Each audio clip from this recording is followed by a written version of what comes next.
Bonjour Jean-Paul Belbès. Bonjour.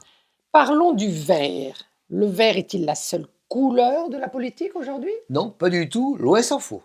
Mais pourtant, les hommes politiques ont tous l'air d'être verts contre le réchauffement climatique. Ils ont l'air d'être verts, en tout cas ils le disent, et contre le réchauffement climatique, ou plus exactement contre le changement climatique. Parce qu'en fait, derrière ce réchauffement d'ensemble, il y a toute une série de manifestations différentes, sinon opposées. Il y a des vagues de froid, il y a des tornades, il y a des tempêtes, et donc par rapport à cette idée globale de réchauffement, il y a en fait des manifestations complètement différentes.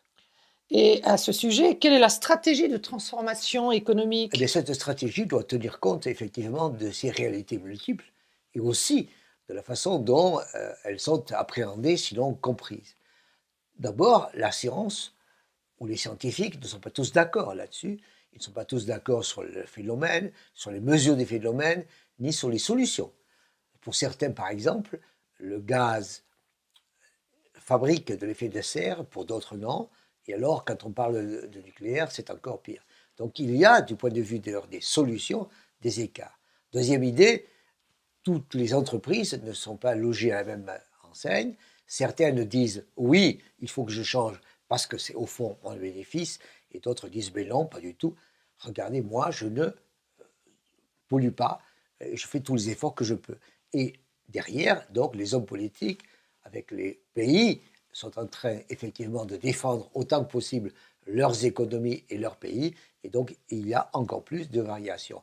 Donc les hommes politiques sont différents, avec des scientifiques qui sont différents, avec des entreprises qui sont différentes. Cela change quand même les rapports de force mondiale. Absolument. Et c'est là que l'on a l'écart ou la tension majeure entre les États-Unis et la Chine.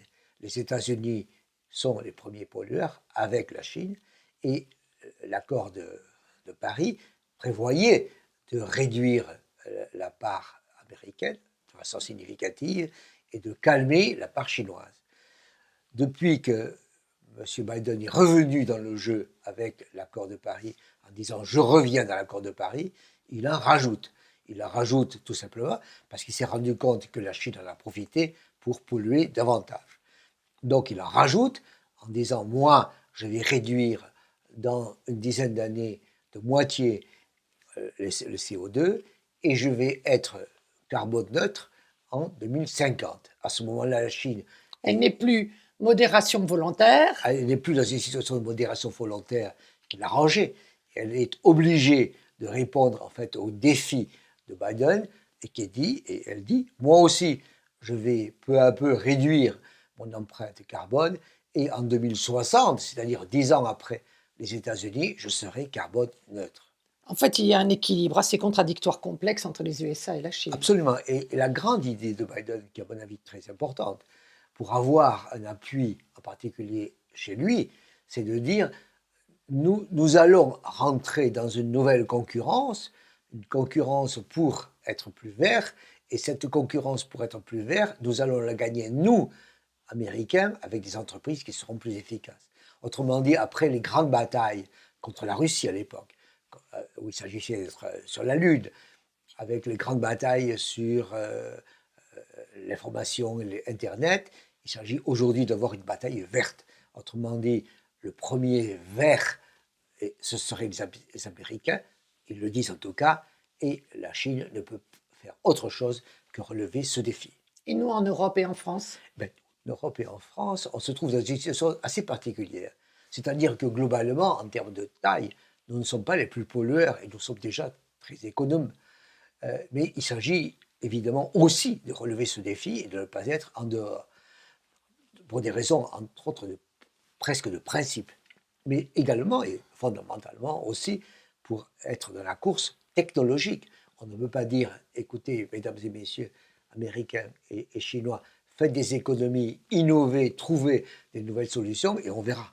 Donc on se trouve, nous, en Europe, dans une situation, effectivement, où nous entrons, même moins pollueurs, dans la même concurrence. Et c'est même cette idée-là qui est en train d'animer chaque politique dans chaque pays et toute la politique européenne qui se veut moins polluante. Et c'est même pour ça que va se développer le grand plan de développement et d'appel au marché financier avec des centaines de milliards de dollars, d'euros plus précisément, qui seront donnés aux différents pays.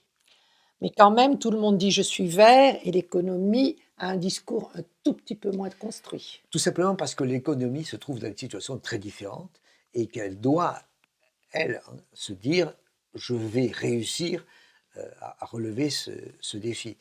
Évidemment, quand on est dans le charbon, c'est une horreur. Quand on est comme Total, ça n'est évidemment pas facile. Quand on est dans l'énergie électronique, ça va. Quand on est dans l'énergie nucléaire, c'est évidemment plus compliqué. Donc on a derrière un même mot le réchauffement et lutter pour une économie plus verte. On a en fait des réalités très différentes, sinon contradictoires. Merci Jean-Paul Belbèze. Merci. Bonjour, bienvenue sur la chaîne Belbèze, où chaque jeudi, en quelques minutes, je vous parle de mes sentiments sur la situation économique, sociale en France et ailleurs. Et je vous invite à vous abonner, je vous invite à liker, je vous invite à en parler, je vous invite à faire des commentaires. Donc, je vous invite. Merci.